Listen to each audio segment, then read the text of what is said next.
Paz, irmão, tudo bem? Vamos dar continuidade, né, esse projeto aí, vamos ver se dá certo. Fazer esse teste aí para ver como é que fica. Deus está postando alguns vídeos para facilitar o nosso aprendizado. Eu quero voltar um pouquinho no capítulo de número 6 de Atos, né, e falar a respeito do que se trata ali, tá?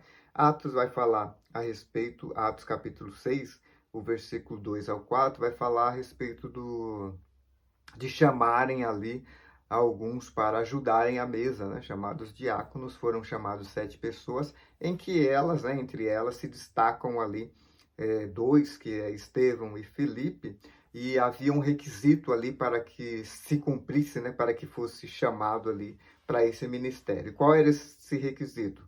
Ter boa reputação, ser cheio do Espírito Santo e de sabedoria. Era esse requisito que estava ali para que pudessem ingressar aí nesse ministério. E aqui vai falar a respeito né, no capítulo de número 6, capítulo de número 7, né, vai entrar já ah, destacando aí Estevão, né, que ele começa a pregar. Então, como é que era a fé de Estevão? Estevão tinha a fé fundamentada nas promessas divinas e por isso seu dinamismo espiritual. Ele, ele testemunhava a fim de provar a supremacia definitiva do evangelho sobre a lei mosaica. Então é isso que tecia ali a linha teológica de Estevão, que o evangelho ele sobressai a lei mosaica. Por isso que nós vemos lá, quando eles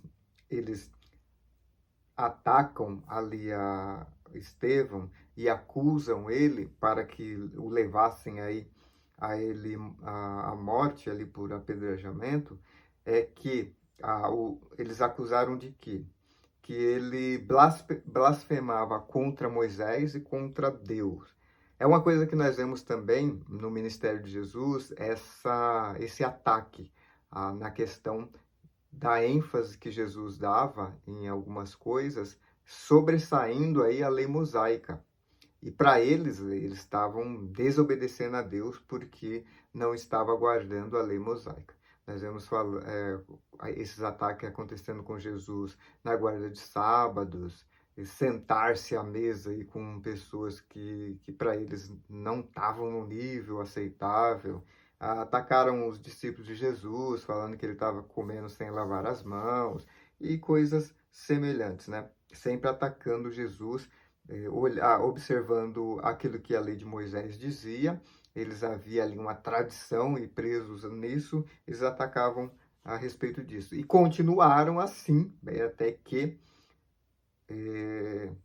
nós vemos aí o primeiro mártir aqui, ele sendo morto por causa disso. Então, qual era a acusação? Que havia ali, o texto, o versículo, lá em capítulo 6, versículo 8, 15, né? Entre eles fala, ouvimos-lhe proferir palavra de blasfêmia contra Moisés e contra Deus. Então, arrumaram as testemunhas e falaram que ele estava proferindo palavra ali contra Moisés e contra Deus.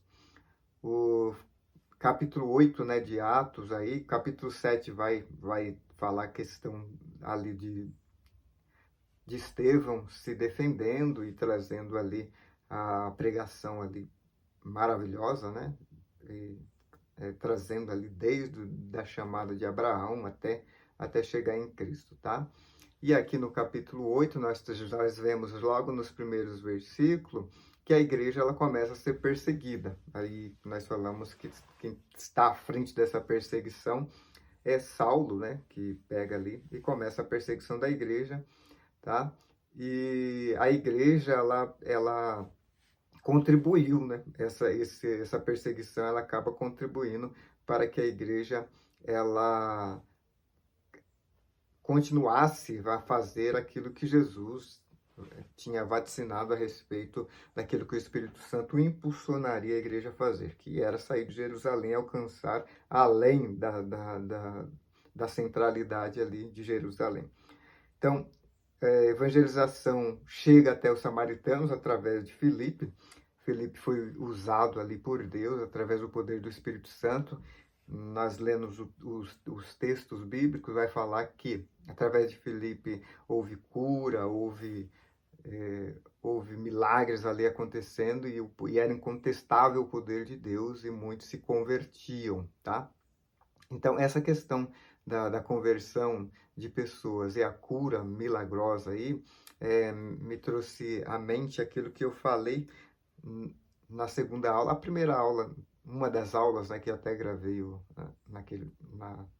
enquanto nós estávamos em aula, e eu usei um termo, e depois acabou se me confirmando, né, um vídeo que eu estava ouvindo, o termo que eu usei relacionado à pessoa que estava ali sentada a mendigar, em que Pedro e João vão ali, estende a mão e aquele homem é curado. Que eu usei o termo de pessoa deficiente e que nós possamos começar a mudar esse termo. Eu acho que de bom tom nós fazemos, né, que estamos à frente falando algo e as pessoas vão ouvindo e vão aprendendo também.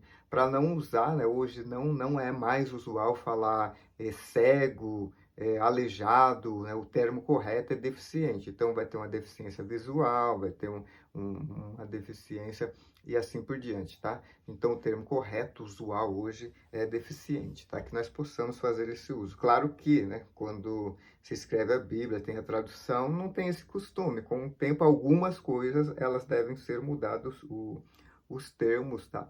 Para que possa alcançar melhor os ouvintes. Possa ser que nós estamos falando diante de uma plateia que já tá com esse costume, e para elas ouvirem esse termo vai parecer que ser um ataque, tá?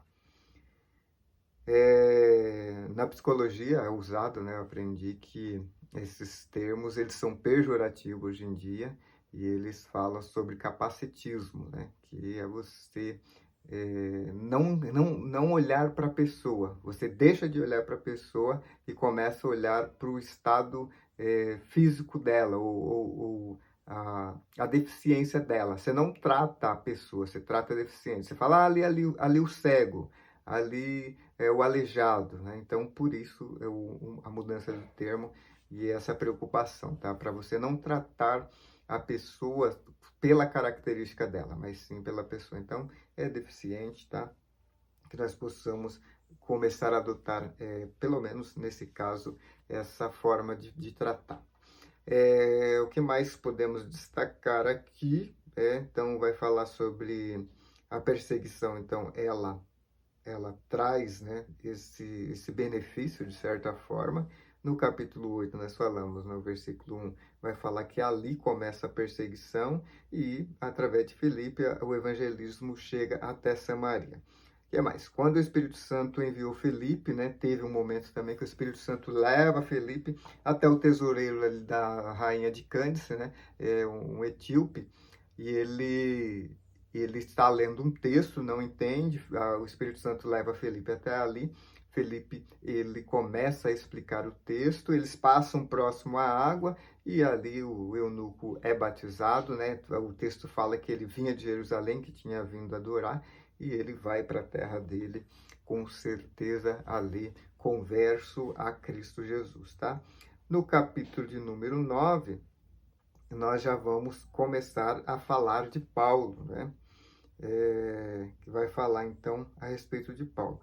Uma das coisas que nós podemos destacar é que o contato de Paulo aí com os cristãos em Jerusalém teve de ser facilitado por Barnabé, pois os próprios discípulos tiveram dificuldade em crer na autenticidade da sua conversão. Então Paulo ele se converte. Quando ele tenta conversar com os irmãos, né, quando ele começa a chegar, eles ficam receiosos com ele, porque até então ele está perseguindo. E aí o pessoal fica meio que sem entender. Será que é a estratégia dele só para saber onde os cristãos estão? E assim por diante. E aí houve um momento em que quiseram também tirar a vida de Saulo. E o texto vai dizer que eles desceram Saulo por um cesto, né? Tirando ele ali daquela situação para que não viesse a ser morto. É claro que Deus já tinha um plano com a vida dele, foi testificada, né, através quando Deus ele chama o servo dele para ir até ali orar para Saulo, e o texto é claro, né, fala que quando Saulo estava orando, olha que coisa, né, recém-converso, e ele estava orando. É uma coisa que nós falamos em sala de aula já sobre isso, sobre a oração, que ela está disponível a todos e através da oração nós somos capacitados pelo Espírito Santo. Vamos lá, o texto 3, a conversão de Saulo e o início do seu ministério. É isso, tá? Conversão de Saulo e o início do seu ministério. Ele se converte e começa ali já logo de cara, mas teve uma resistência, eles tiram ele dali de Jerusalém e Barnabé leva ele até Tarso, tá? E ele fica por um momento lá.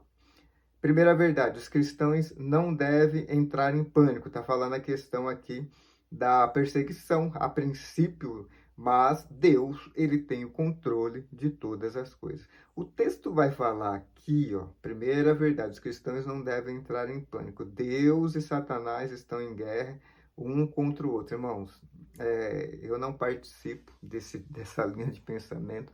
Não há uma guerra entre Deus e Satanás. Isso é impossível. Não tem essa relação, porque Deus, ele é criador soberano.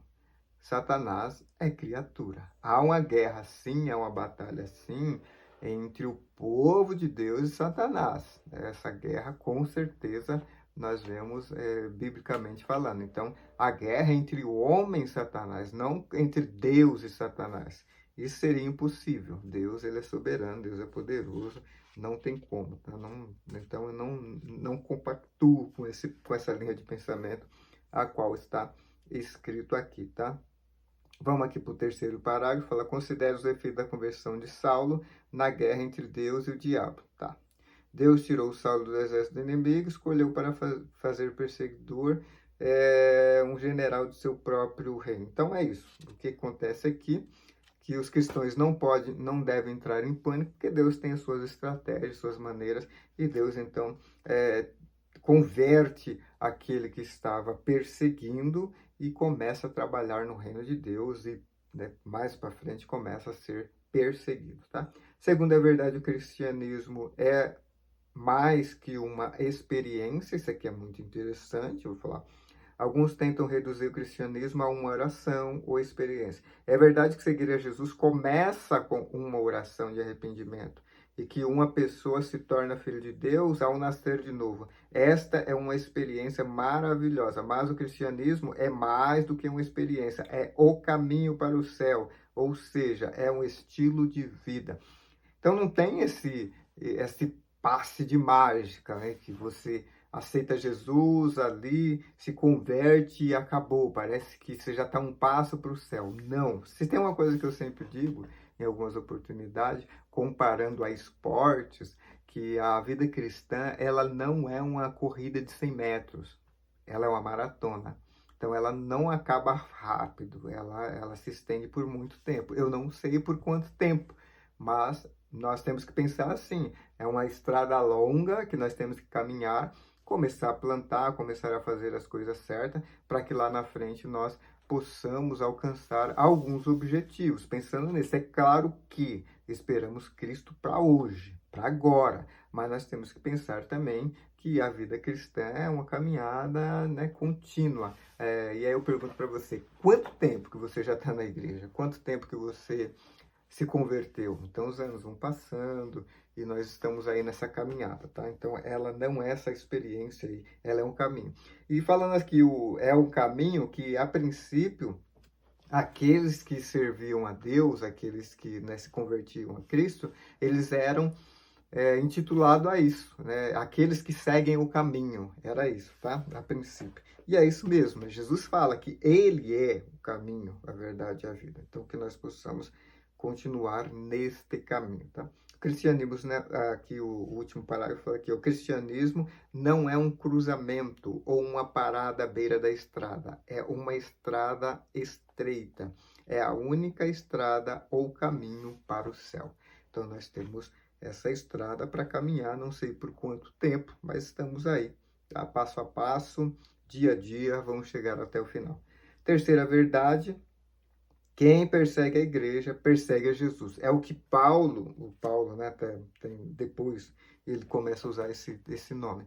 É o que Saulo, ele recebe ali, quando ele está a caminho de Damasco, para perseguir os cristãos, e é isso que Cristo aparece e ali a ele fala que ele não estava perseguindo apenas os cristãos, né? Ele estava perseguindo a Jesus. E que nós possamos ter essa tranquilidade, que quando nós estamos fazendo a obra de Deus, quando nós estamos servindo a Ele, qualquer ataque que vier contra nós, na realidade está sendo contra Deus, ele está se levantando contra Deus. E Deus, com certeza, ele tem os seus planos, ele tem os seus meios de fazer algumas coisas, que nós possamos estar tranquilos, descansados nisso. E lembrando que também há um detalhe aqui, Pedro escreve a respeito disso, que algumas perseguições que nós temos que ver o motivo dessa perseguição. E talvez falamos que somos perseguidos, atacados, Satanás está trabalhando, está fazendo alguma coisa, mas Pedro, ele fala a respeito disso, e ele fala para nós darmos uma olhada, dar uma olhadinha. Talvez foi algo que nós procuramos, foi algo que nós pegamos com as nossas próprias mãos, e aí estamos sofrendo apenas consequência das nossas escolhas, tá? Então é isso. Terceira verdade, quem persegue a igreja, persegue a Jesus. Que nós possamos ter isso em consciência. Quarta verdade, novos crentes precisam estar junto de outros crentes, tá? Aqui, ó. E havia em Damasco um certo discípulo chamado Ananias, e disse-lhe o Senhor em visão: Ananias, e ele respondeu: Eis-me aqui, Senhor. Disse-lhe: levanta-te e vai à rua chamada Direita, e pergunta em casa de Judas por um homem de Tarso chamado Saulo, pois eis que está orando. Então, Saulo se converte ali, na hora que cai o cavalo ali, literalmente cai do cavalo, Cristo o convence de quem ele começa a buscar a Cristo, cego, né, por um tempo, temporariamente, começa a orar, e Deus envia Ananias ali para que tivesse restaurando a sua visão, e ele restaura a visão e começa ali já a testemunhar a respeito de Cristo, tá? Mas aqui está falando aqui que novos crentes precisam estar junto de novos, precisam estar próximo a crentes. E essa é a nossa função como igreja, como crente, agregar aqueles que estão chegando, que estão começando agora, não sabem muita coisa. Então, por isso, essa necessidade de nós estarmos crescendo cada dia mais, aprendendo mais da palavra de Deus, para que qualquer oportunidade que tivermos de conversar com alguém mesmo, que nós possamos abençoar os irmãos, os novos convertidos, com palavras vindas dos céus, através de Deus, mas, acima de tudo, aquilo que nós aprendemos. Não tem como, não tem outro caminho. A promessa a respeito do Espírito Santo é que ele nos lembraria. Então, só vamos lembrar aquilo que nós sabemos. Fora isso, não tem mágica, tá? Que mais? O terceiro parágrafo fala assim: duas ocasiões são muito difíceis para um crente fazer. É difícil para um crente batizar-se e enterrar-se. E entre o batismo e a morte, os crentes dependem uns dos outros. De muitas maneiras, para seguir o caminho, os crentes precisam um dos outros do princípio ao fim. Então, a conversão, as pessoas se convertem, as pessoas batizam, né, em água, mas a caminhada é longa, tem muita coisa ainda por andar, e muitos são severamente atacados por Satanás. Quantas pessoas nós não conhecemos que, por um motivo ou outro, parece para nós, aos nossos olhos, parece tão bobo, mas essa pessoa parou por isso. É ataque de Satanás, querendo interromper a caminhada dessa pessoa, que nós possamos orar e, se possível, chegar próximo a essa pessoa e ajudar, incentivar, porque somos constantemente atacados, tá? Para que não possamos continuar essa caminhada, que nós possamos estar orando por aqueles que, por um motivo ou outro, parou, e assim por diante, tá? Quinta verdade, Saulo foi batizado nas águas e no Espírito. No capítulo 9, nos mostra algumas coisas que são importantes para o novo crente. Notamos que cada crente precisa conectar-se com os outros crentes. Saulo o fez e ele foi batizado na água e no Espírito. Três coisas importantes para cada crente são relacionar-se com outros crentes, batizar na água e buscar o batismo no Espírito Santo. Vamos lá. Primeiro, Deus chama Paulo para ser um apóstolo. Ele foi um exemplo para os outros crentes, portanto, era importante que Paulo houvesse sido tido a experiência espiritual como outros apóstolos e crentes tiveram. Todos os outros apóstolos, exceto Judas, ficaram cheios do Espírito e falaram em novas línguas. E aí nós recorremos a isso, é um estudo de uma linha cristã, então vai ressaltar a questão do batismo no Espírito Santo, falar em línguas e assim por diante. Segundo, Paulo batizou os novos crentes na água, então ele orou para que eles fossem cheios do Espírito Santo. Está falando então, a vida de Paulo depois dessa caminhada, que vai até citar texto de 1 Coríntios, 2 Coríntios, em que Paulo ele batizava em água e chamava os crentes aí para serem batizados com o Espírito Santo. Terceiro, Paulo afirmou aos coríntios que falaram em língua mais do que eles. Então, aquilo que Paulo está tratando ali com Coríntios, e ele fala, até nesse texto fala concernente à organização do culto, para que não houvesse bagunça, e ele fala, eu falo até mais línguas que vocês, tá? E é isso. Sexta verdade, persuadir requer mais estudo do que somente falar. E logo nas sinagogas pregava a Cristo, que este é o Filho de Deus. Saulo começou a pregar imediatamente. Pregar é a palavra grega que significa dizer. Os novos convertidos podem começar a falar uns com os outros sobre Jesus imediatamente. Saulo tinha uma experiência para compartilhar. Jesus lhe mudara a vida. Todos os crentes têm suas próprias histórias únicas para contar. Eles podem contar o que Jesus lhes fez. Este é um testemunho poderoso para os outros. Então tá aqui, tá? Persuadir requer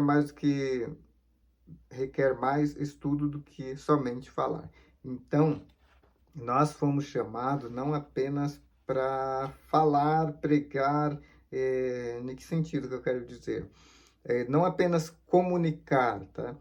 Mas a nossa vida ela tem que ser um exemplo.